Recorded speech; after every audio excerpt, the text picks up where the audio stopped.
Hello everyone, my name is Julietogberaha and you're welcome to my YouTube channel. It feels as though I haven't been on here in a long while, but it was just last Saturday alone. And it's possible that from time to time I may not be here as often as I used to be as a result of several reasons that are unavoidable. But I'm really grateful for this opportunity to be able to share again today, and I have a very interesting topic that I think you will learn a thing or two from. So if you're interested in learning what it is that I have to share, please keep watching. Thank you.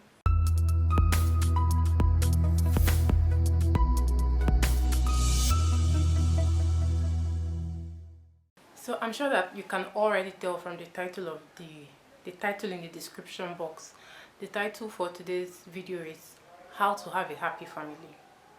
Now this is happiness is sometimes be subjective, but the truth is a lot of people nowadays wish, want, hope and aspire to have a happy family, and sometimes they have limited resources to be able to learn from, to know how it is to have that kind of family that they want. But today I'll be sharing a few tips that I think have been helpful and I think may be of help to you. So the first thing is, it's important that you are intentional about it.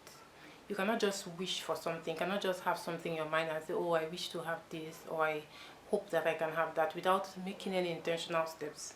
And in every family, the most important people who have this onus on them to ensure that the family is a safe space, to ensure that everyone in that space is happy from time to time, are the husband and the wife. Those are the most important people who need to set that pace.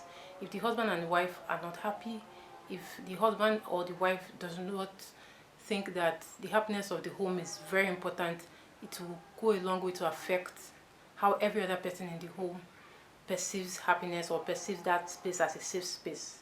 Do you understand?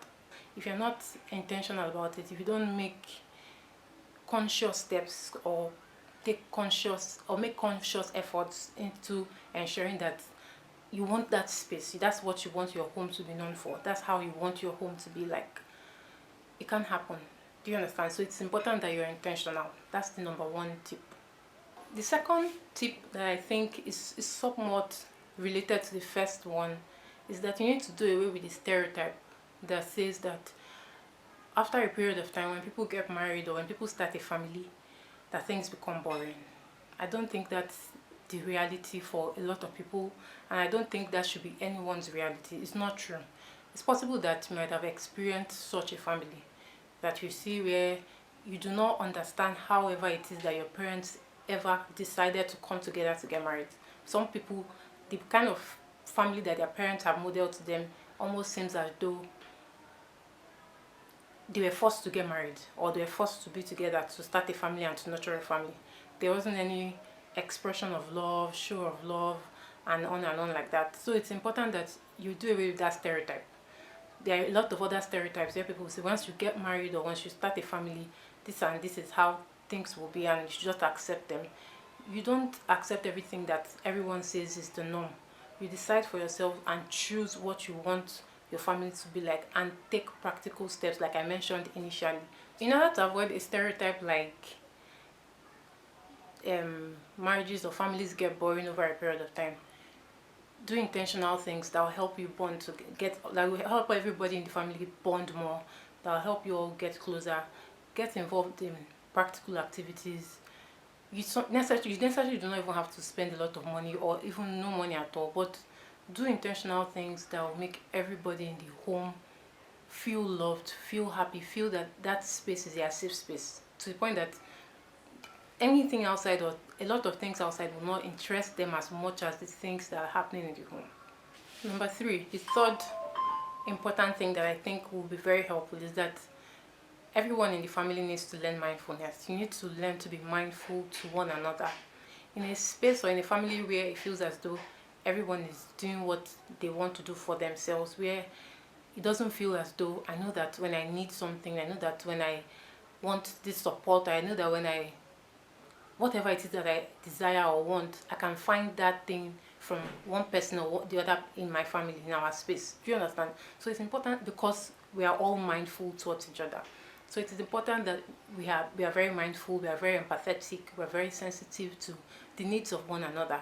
That will help make that space a very happy space, because a lot of times you find that when children, for instance, do not find safety or that's mindfulness shown towards them from their parents or from siblings, you see that a lot of times they begin to drift out of the home. They begin to go out of the home to find solace or to find that happiness from friends or from other people or from other things. So it's important that mindfulness is practiced in the home, so that even though socializing and getting things from other people is very important and necessary, you know that your family is the first space where you can get those things. Do you understand? So for the purpose of this video, and so that it's not any longer, and so that you can have few tips that are very, very handy and very important and that you can remember, let me just end it on this note. The fourth most important thing is to have the presence of God in your family. A space where God reigns. There's short, even more than happiness, is the joy of the Lord that nothing in this earth can give, that no one in this world can give. Do you understand? So a place where you have the presence of God. The presence of God will direct how you even treat each other. You realize that mindfulness, being kind, being loving to one another cannot naturally be done by the flesh. The flesh will fail you. But when you have the help of God, the love of God, the grace of God, these things will seem seamless. They'll seem easy. It will almost feel like people will be like, why do you seem perfect? Why does it look like you're too good to be true? You may appear too good to be true to people, but it's just the reality of how things are. God makes the difference in everything. Do you understand? You may even find people who have happy homes, but you can't have that completeness, that true joy, if you don't have God in that space. So that's the most important of all the things that I have mentioned today. So please have that in mind. So to sum up everything that I have been saying, the first thing is that you need to all be intentional. The second thing is that you need to all avoid stereotypes, societal stereotypes that make having that happy home unrealistic or unattainable. 3, you need to all be very mindful towards each other. And 4, you need the love of God and the presence of God in your home. So I hope that you have been able to learn a thing or two or four from everything that it is that I have shared today. Thank you so much for stopping by, and definitely I look forward to learning from you. Please feel free and do well to share in the comment sections. If you haven't subscribed, please don't forget to do that, and share with your loved ones as well. God bless you real good. If you have anything you would like me to talk about or share my opinion on, or give my opinion on rather, please do well to send me a message. My email address is in the description box, or you can DM me on Instagram. Like, I'm very, very easily accessible. Thank you so much. God bless you real good. Bye.